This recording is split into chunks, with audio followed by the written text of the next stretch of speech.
नमस्कार दोस्तों, मेरा नाम है अजय पाल सिंह और आज हमारे बीच में बैठे हैं हमारे स्वामी जी श्रीमान नरेश पुरी जी महाराज। मैं इनका स्वागत करता हूं मेरे चैनल पे। स्वामी जी, मेरे बहुत से सवाल है आपसे। मैं जीवन के बारे में जो अभी चल रहे हैं हमारे समाज के, उनके हिसाब से मैं आपसे कुछ सवाल करना चाहता हूँ। सनातन धर्म ही क्यों सर्वश्रेष्ठ है? सनातन धर्म जो संसार में बाकी धर्म हैं वो बाद में किसी न किसी विचारधारा से या व्यक्ति विशेष से प्रभावित है, परंतु सनातन धर्म एक स्वाभाविक धर्म है जिसके अंदर ईश्वरीय विचारधारा और व्यवहारिक पक्ष दोनों का समावेश मिलता है। इसलिए आप और किसी भी धर्म के बारे में बात करेंगे तो वहाँ पर कुछ चीज़ें ऐसी निकल करके आ जाती हैं जो स्वाभाविक नहीं है, कृत्रिम है। और सनातन धर्म में कुछ भी कृत्रिम नहीं है। जैसे दया जीव का स्वाभाविक पहलू है, तो इसको प्राप्त करना, जो मनुष्य के स्वाभाविक गुण हैं उनका विकास करना, यही सनातन का मूल पक्ष है। यद्यपि आज के समय में कई लोग पूजा पाठ को ही केवल सनातन धर्म मानने लगे हैं, परंतु अगर आप सनातन धर्म के शास्त्रों के विषय पर विचार करेंगे, इसमें जैसे 4 वेद, 18 पुराण, वेदांत में अनेक उपनिषद, ब्राह्मण, आरण्यक आदि आते हैं, जिनके अंदर जीवन का समावेशी विकास विचार किया गया है। परंतु अन्य जो धर्म आज प्रचलित हैं उनके अंदर जीवन का कोई ना कोई केवल एक पक्ष ही विचार में लिया गया है। परंतु सनातन धर्म जितने भी मनुष्य के जीवन में पक्ष हो सकते हैं उन सब पर ही विचार किया गया है, चाहे वो भूगोल से संबंधित है, भौतिकी से संबंधित है, अथवा शस्त्र अस्त्र शास्त्र, किसी भी विषय पर विचार करके देखिए, आपको कोई ना कोई वेद या शास्त्र विचार में मिल जाएगा। इन्होंने धर्म, अर्थ, काम, मोक्ष चारों को समावेश किया है, इसलिए सनातन धर्म श्रेष्ठ है। हमारे आधुनिक जीवन में हमारे बीच में इंटरनेट आ चुका है, फैशन आ चुका है, हमारा लग्जरी लाइफस्टाइल आ चुका है। इन सब के बीच हम अपने पुराने रिश्तेदारों से, पुराने रीति रिवाजों से मुंह मोड़ते हैं। तो क्या आधुनिकता के साथ यह करना सही है? जैसा मैं अपने पिछले प्रश्न के उत्तर में कह रहा था कि मनुष्य जीवन का समावेशी विकास, जो आज हम जीवन जी रहे हैं, ये एक पक्षीय विकास है। मनुष्य ने वैज्ञानिक जीवन में तो विकास किया है, परंतु सामाजिक जीवन में पिछड़ रहे हैं। सनातन इसके विपरीत कहता है। वह एक ऐसा पक्ष सामने रखता है कि आप थोड़ा थोड़ा सबका जीवन जिए। जैसे आप देखेंगे अतीत का समय जो था उसके अंदर अगर तकनीक की बात की जाती थी तो तकनीक के साथ साथ ऐसे भी विषय विचार में लिए जाते थे कि जिससे मानव जीवन में भविष्य में जाकर के परेशानी नहीं आए।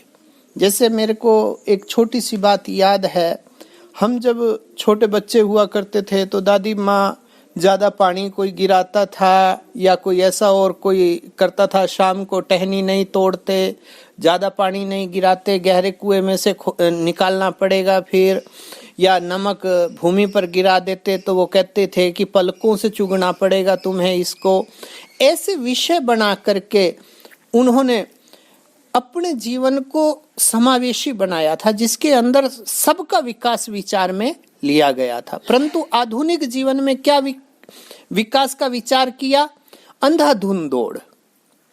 उसके पीछे आज आप अनुभव करते हैं कि अगर हमने स्पीड को महत्व दिया तो उसका प्रतिफल क्या हुआ कि हमारा वातावरण दूषित हो गया। अनेक प्रकार की गैसें हमारे वातावरण में ये स्पीड वाले वाहन छोड़ने लगे, वायु प्रदूषण हो रहा है, कितना वायु प्रदूषण हो रहा है, कितनी अन्य प्रकार के प्रदूषण, जितनी औद्योगिक इकाइयां हैं कोई ना कोई किसी प्रकार का प्रदूषण कर रही हैं, परंतु उस समय के मनुष्य इस सब पर विचार करते थे, इसलिए वो ज्यादा से ज्यादा प्रकृति के साथ थे।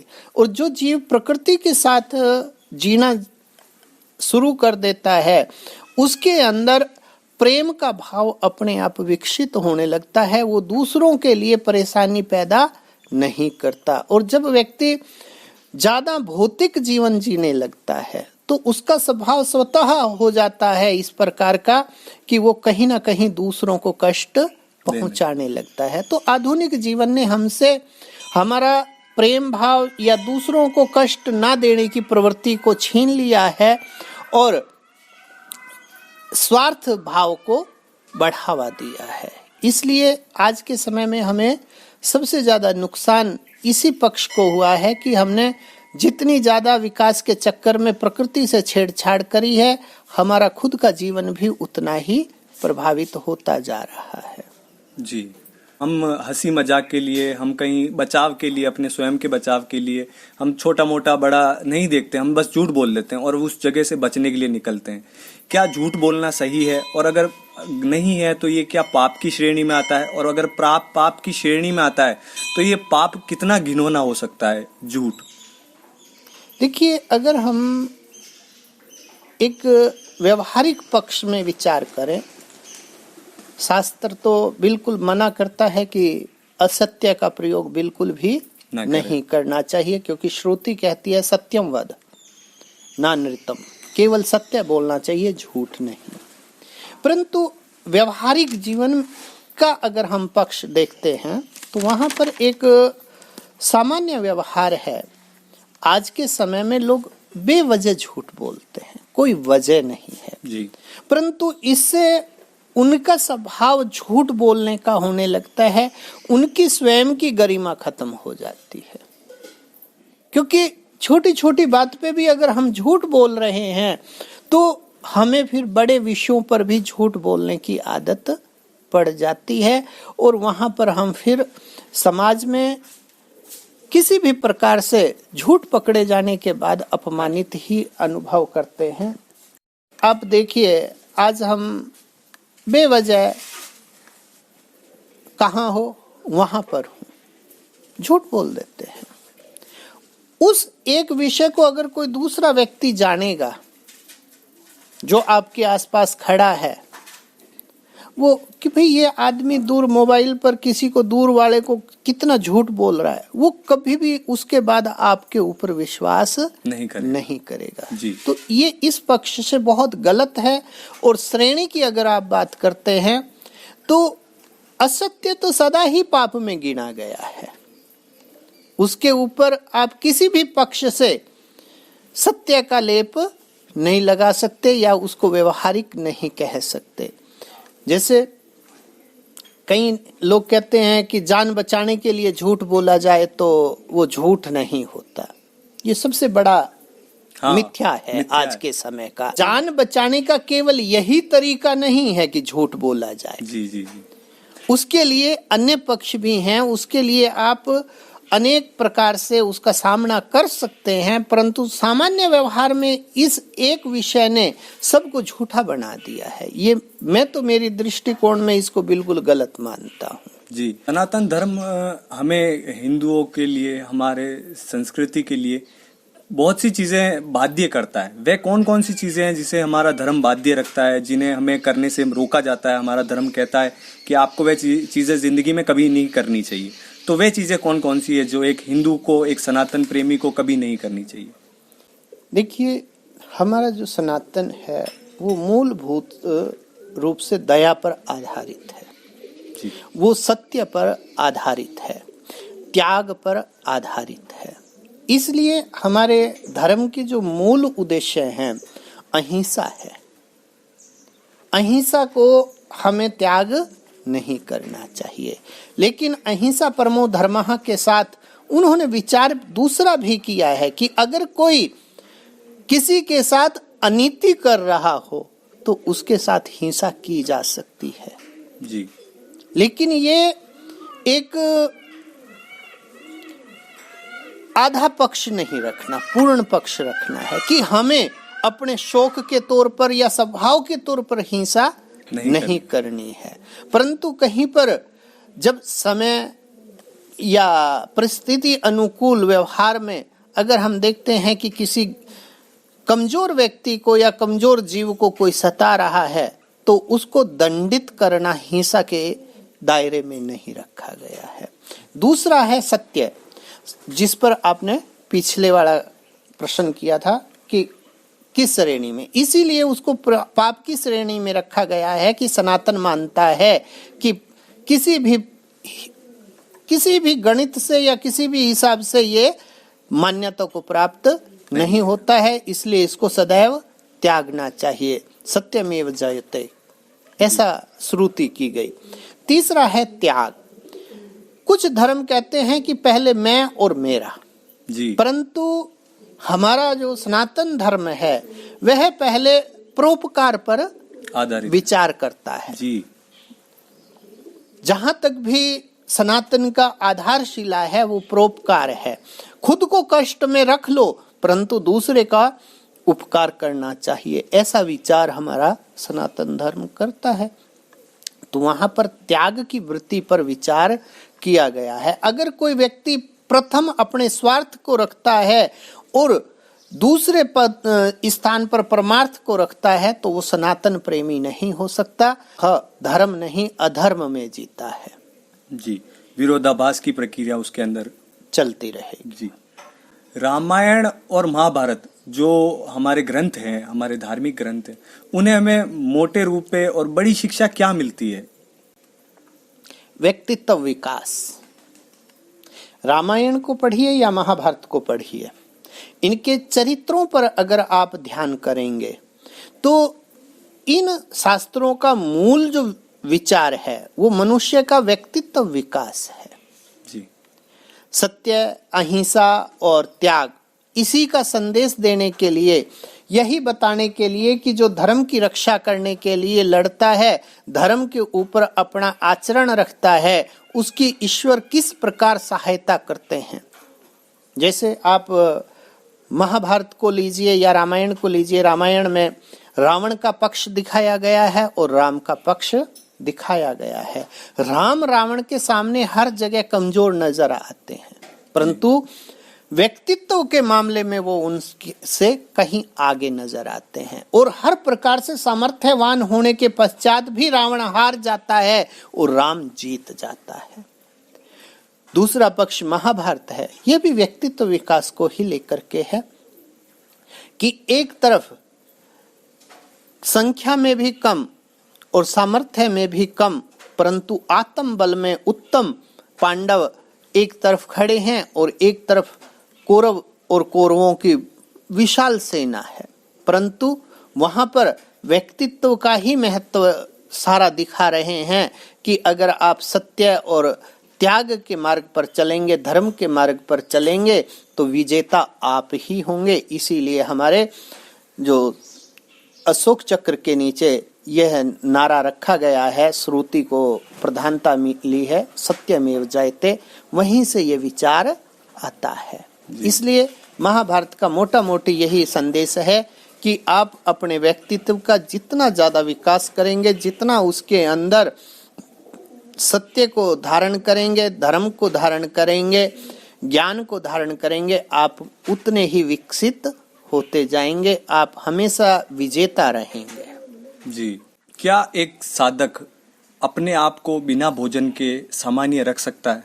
देखिए, इस विषय पर आपको यह विचार करना पड़ेगा कि अन्न से ही ये काया खड़ी है, परंतु कौन सा अन्न और कितना अन्न लेना है ये आपके साधना का एक अलग विषय है।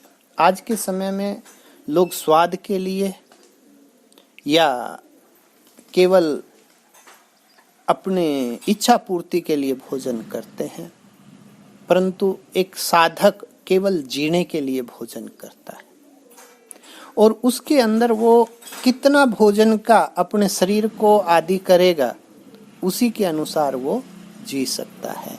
ये आवश्यक नहीं है कि हम 3 तरह की सब्जी, दही, रोटी और चावल और अचार खाएंगे तभी हम जीवित रह सकते हैं। एक केवल गिलास दूध का पी करके भी आप जीवित रह सकते हैं। साधक का मूल है उसका संयम। तो साधना के दौरान संयमित आहार लेना ही निश्चित किया गया है। बाकी शौकिया तौर पर तो आप जितना मर्जी खाइए, कोई समस्या नहीं है, परंतु साधक एक सामान्य भोजन के साथ या बहुत मामूली भोजन के साथ भी अथवा बिल्कुल बिना भोजन के भी अपने आप को सामान्य महसूस करता है। वह उसकी साधना के ऊपर निर्धारित होता है, निर्भर करता है। क्या कलयुग में भगवान विष्णु अवतार लेंगे और पाप को हरेंगे? इस वाक्यांश में कितनी % सच्चाई है और क्या ऐसा भविष्य में होगा? देखिए, हम सनातन धर्मी गीता को भगवान की वाणी मानते हैं और गीता में भगवान स्पष्ट रूप से कह रहे हैं कि जब जब अधर्म बढ़ेगा और धर्म की हानि होगी, मैं अपने आप को उस अधर्म का नाश करने के लिए प्रस्तुत करता रहूंगा। तो उस विचार से जब अधर्म खूब बढ़ जाएगा तो भगवान विष्णु निश्चित ही आएंगे। पहले भी आए हैं, अब भी आएंगे, इसमें कोई शंका नहीं है। परंतु उनका कार्य क्या होगा, किस प्रकार का होगा, ये विचार करने योग्य है कि क्या वो केवल लोगों को मारने आते हैं। भगवान का काम ये नहीं है। भगवान एक व्यक्ति का विनाश करके अनेक को संयमित जीवन जीने के लिए प्रेरित करते हैं। उस समय में जो भी सामर्थ्यवान व्यक्ति होते हैं, जैसे आप इस पर विचार कर सकते हैं, अवतारवाद में विचार आता है राम का, कृष्ण का। इन्होंने सामान्य व्यक्ति के लिए कोई समस्या खड़ी नहीं करी कभी भी जी। इन्होंने उस समय के जो सुविधा संपन्न और सामर्थ्य संपन्न व्यक्ति थे और अनीतिपूर्ण आचरण कर रहे थे, उन सबको दंडित किया, जिससे धर्म की स्थापना हुई। कृष्ण ने भी और राम ने भी।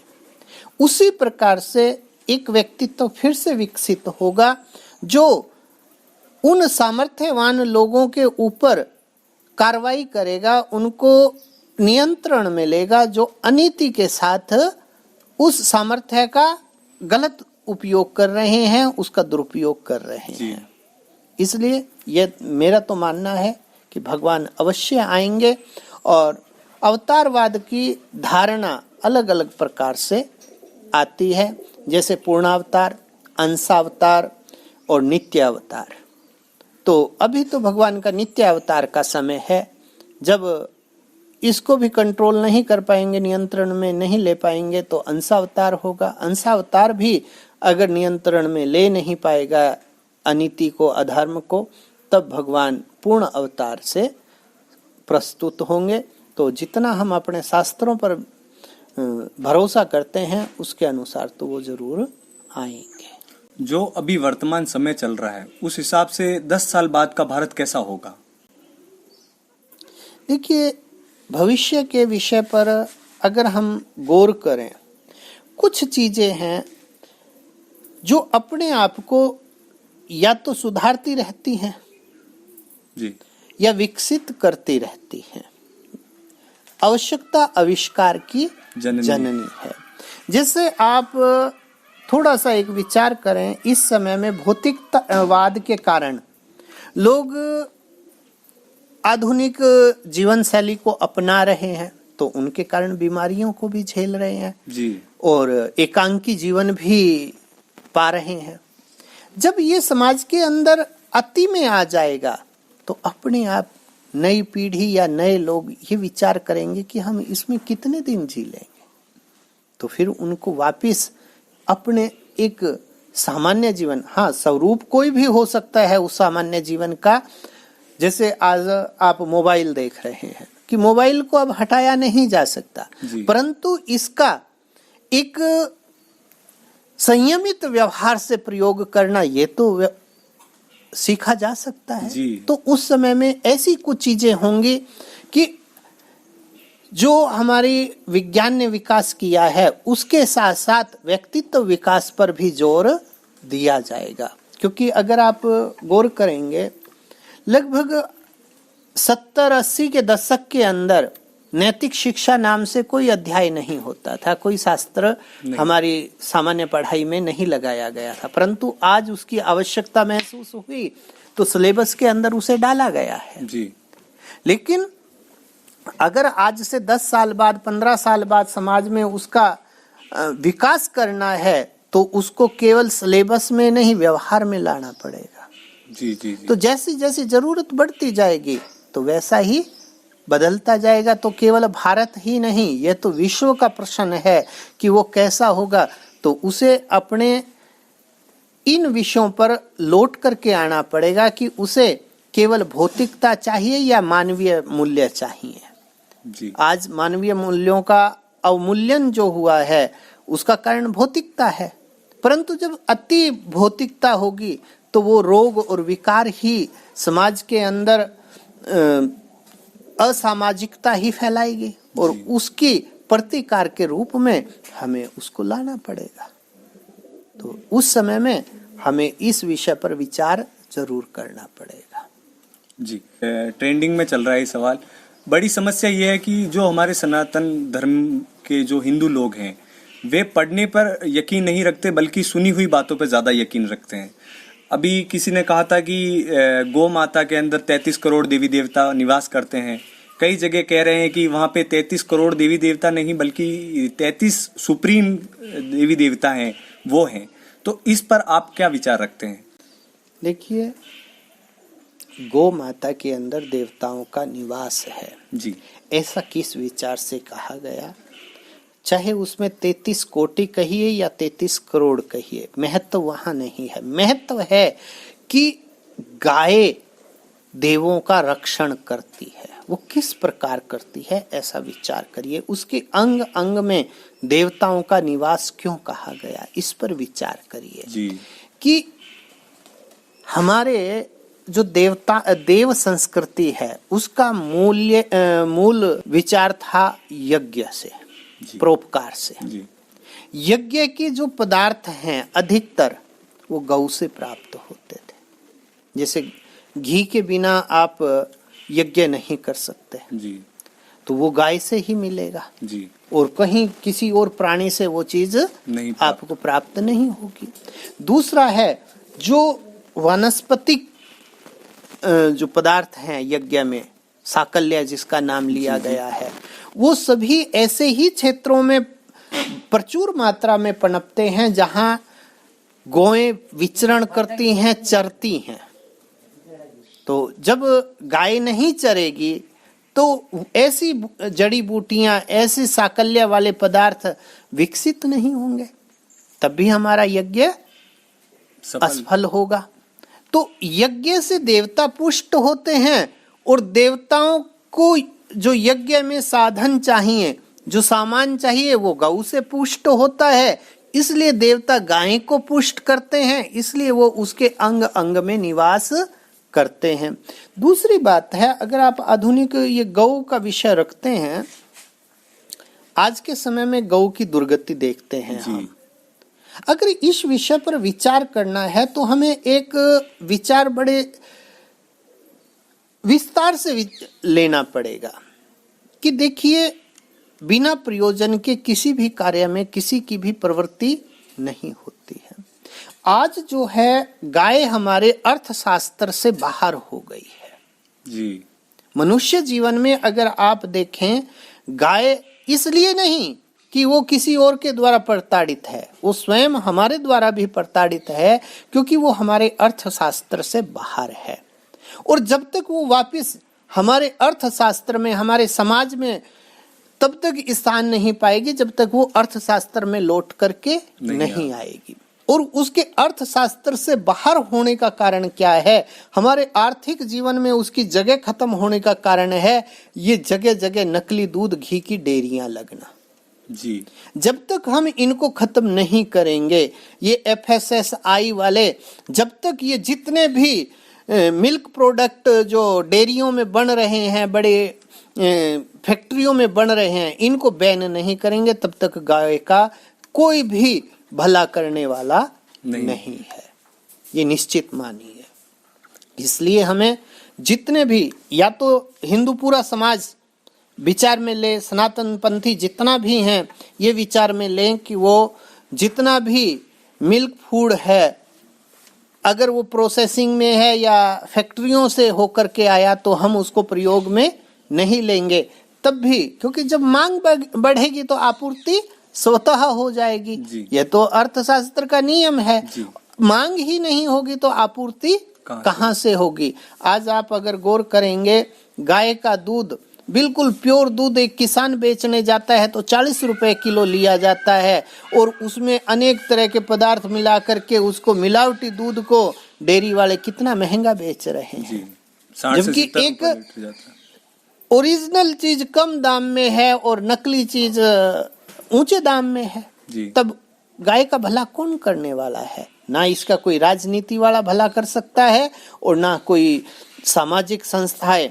कई लोग कहते हैं गौशालाएं खोलो, गौशाला से कभी गाय का भला नहीं होगा, क्योंकि गौशालाओं से गाय नहीं पलेगी। जब तक हर सनातन विचारधारा वाले व्यक्ति के घर के अंदर गाय नहीं रहेगी तब तक गाय का कोई भला नहीं कर पाएगा। और घर के अंदर तभी स्थान मिलेगा जब ये मिल्क प्रोडक्ट जितना भी है वो फैक्ट्री वाला बंद नहीं हो जाएगा। इसलिए मेरा तो विचार इतना ही है कि सबसे पहले इस चीज को कंट्रोल में लिया जाना चाहिए। और इसी के साथ हमारे सवाल समाप्त होते हैं। आज के हमारे इस वीडियो के स्पॉन्सर है श्री फतेह सिंह जी सोनियाना से, लाडू सिंह जी जयपुर से और चतर सिंह जी अहमदाबाद से। मैं इन सभी स्पॉन्सर्स का दिल से धन्यवाद करता हूं। अगर आपको हमारा ये वीडियो कॉन्सेप्ट अच्छा लगे तो लाइक करिए, शेयर करिए, हमारे चैनल को सब्सक्राइब करिए हमारे चैनल को, और कमेंट में जय श्री राम जरूर लिखिए। धन्यवाद। कर्पूर गौरम करुणावतारम्